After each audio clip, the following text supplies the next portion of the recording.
وَإِذْ غَدَوْتَ مِنْ أَهْلِكَ تُبَوِّئُ الْمُؤْمِنِينَ مَقَاعِدَ لِلْقِتَالِ وَاللَّهُ سَمِيعٌ عَلِيمٌ۔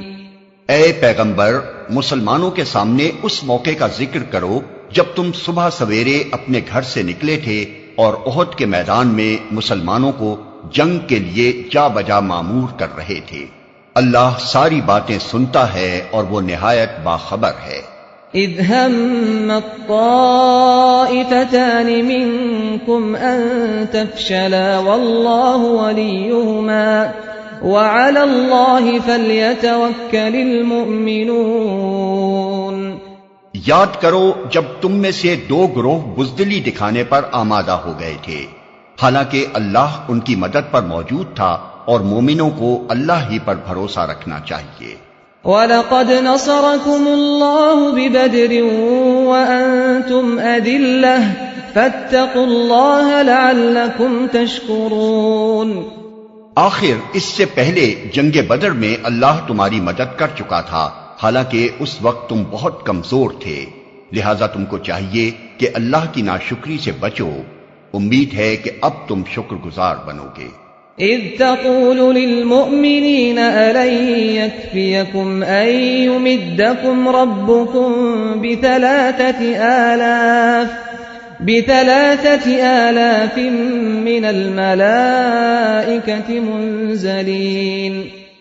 یاد کرو جب تم مومنوں سے کہہ رہے تھے کیا تمہارے لیے یہ بات کافی نہیں کہ اللہ 3000 فرشتے اتار کر تمہاری مدد کرے؟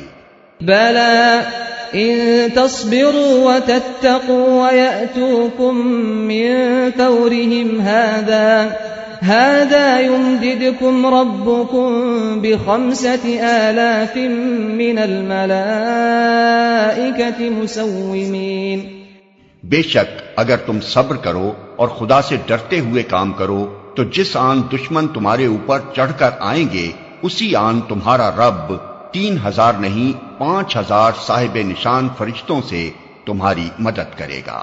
وما جعله الله إلا بشرى لكم ولتطمئن قلوبكم به وما النصر إلا من عند الله العزيز الحكيم۔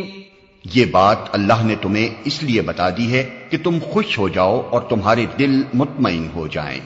فتح و نصرت جو کچھ بھی ہے اللہ کی طرف سے ہے جو بڑی قوت والا اور دانا و بینا ہے۔ لِيَقْطَعَ طَرَفًا مِّنَ الَّذِينَ كَفَرُوا أَوْ يَكْبِتَهُمْ فَيَنقَلِبُوا خَائِبِينَ۔ اور یہ مدد وہ تمہیں اس لیے دے گا تاکہ کفر کی راہ چلنے والوں کا ایک بازو کاٹ دے یا ان کو ایسی ذلیل شکست دے کہ وہ نامرادی کے ساتھ پسپا ہو جائیں۔ لَيْسَ لَكَ مِنَ الْأَمْرِ شَيْءٌ أَوْ يَتُوبَ عَلَيْهِمْ أَوْ يُعَذِّبَهُمْ فَإِنَّهُمْ ظَالِمُونَ۔ اے پیغمبر، فیصلے کے اختیارات میں تمہارا کوئی حصہ نہیں، اللہ کو اختیار ہے چاہے انہیں معاف کرے چاہے سزا دے، کیونکہ وہ ظالم ہیں۔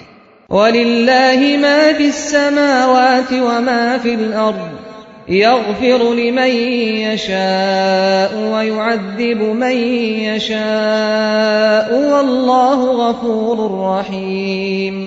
زمین اور آسمانوں میں جو کچھ ہے اس کا مالک اللہ ہے، جس کو چاہے بخش دے اور جس کو چاہے عذاب دے، وہ معاف کرنے والا اور رحیم ہے۔